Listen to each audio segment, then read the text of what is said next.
Welcome again to the Artie Clear Show on WNJC 1360 AM, also on Wi-Fi 1460 AM. What I'm going to do now is we're going to go back in time and we're going to talk about trivia. And the phone number is 856-227-1360, 856-232-7077, and also 856-232-7078. And what I want to do is go to trivia. If you want to stump Artie Clear, the Dean of Trivia, you'll call the show or you'll email me at artieclear@aol.com. Trivia. Going back to yesteryear. We'll talk about baseball first. I like to talk about things in the past in the 1950s. I want to tell you a little something about the New York Yankees. When they built Yankee Stadium, the house that Ruth built in 1923, when he had 29 home runs, broke home run Baker's record. The next guy closest to him was Ty Cobb with 9. In 1954, who knows that Vic Wertz hit that ball over Willie Mays' head in Cleveland in the 54 World Series. The best thing about the catch was he wheels around and throws it to second base because the guy at second base was going to try to tag up and go home because you could take as many bases as you want on a sacrifice fly. Trivia of Reggie Jackson hitting the longest home run in the All-Star game in 1971. Trivia about Walt Frazier scoring 38 points when Willis Reed went down, and Jack Twyman says, "Here comes Willis" in Game 7 in 1970 with the NBA championships when the Knicks had played the Los Angeles Lakers. All types of trivia that you can think of that you want to shoot at me, I'd be more than willing to try to answer.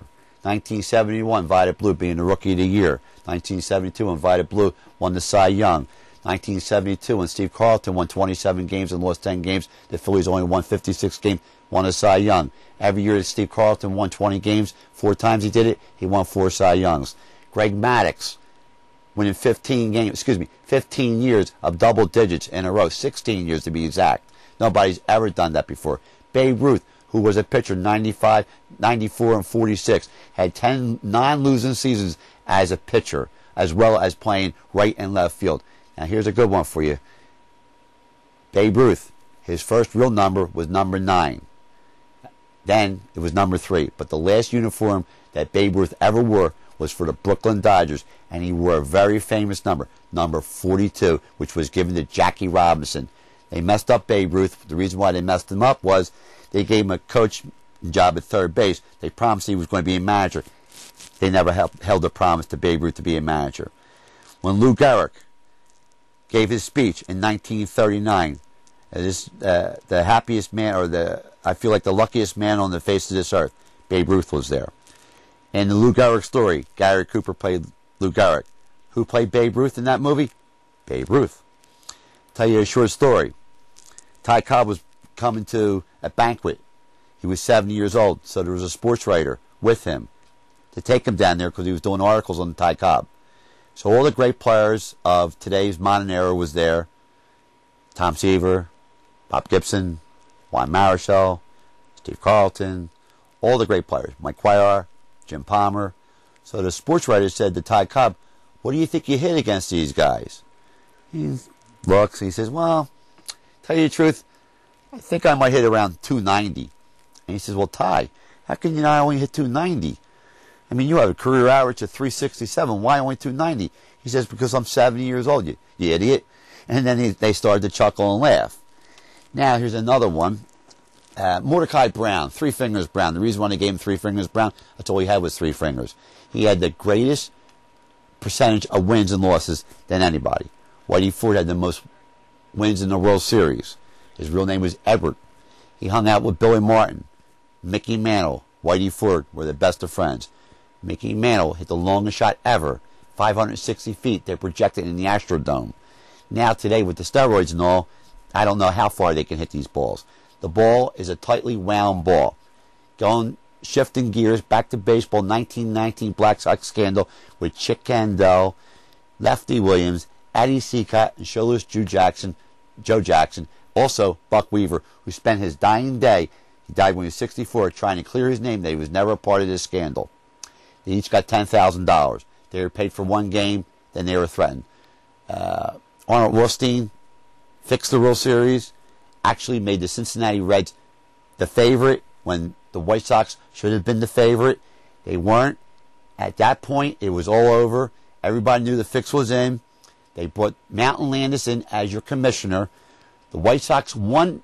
Kaminsky won a thing in court, clearing the White Sox, but then Mountain Landis suspended them all from baseball. Never did they ever get caught in baseball ever again because of Judge Mountain Landis, who was your first commissioner ever in Major League Baseball. Charlie Kaminsky, who was the cheapest man on earth, brought him in. In fact, the reason why that all got set up was Eddie Seacott was promising a $10,000 bonus if he would win 30 games. He had 29 games in August he won. They shut him down. They didn't let him pitch another game.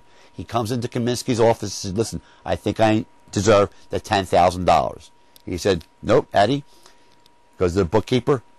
How many games did Eddie Seacott win? Mr. Seacott won 29 games. He said, Eddie, 29 is not 30. You don't get your bonus. After he left his office, he was demoralized. So what did he do? He went to Chick Gandel and said, put $10,000 underneath my pillow.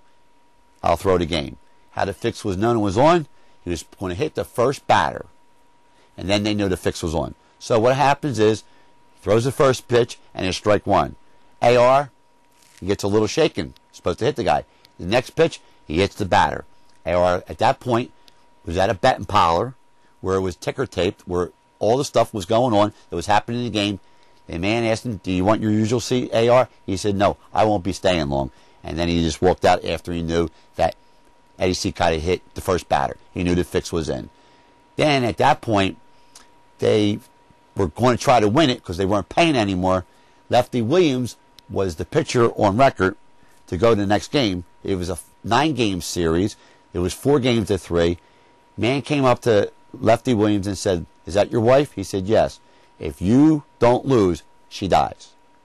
Mr. Williams, if it's not me, it's somebody else. Well, sure enough, Lefty Williams gave up 4 runs in the first inning. They wound up losing 10-4, and Cincinnati won the World Series. Joe Jackson at .375 hit the only home run in the World Series. Didn't make any errors. Didn't get caught stealing. He was on the square. He was an illiterate. He signed his name with an X. So Schuler's Joe Jackson, and all those guys can't get in the Hall of Fame, along with Pete Rose for gambling. That's all types of trivia. If you have any questions, you want to shoot me an email at artieclear.aol.com. Shoot them to me. You want to call my station, you got the numbers. I love trivia. If you want to talk trivia, you're talking to the Dean of Trivia and Artie Clear. And I'll see you when I see you.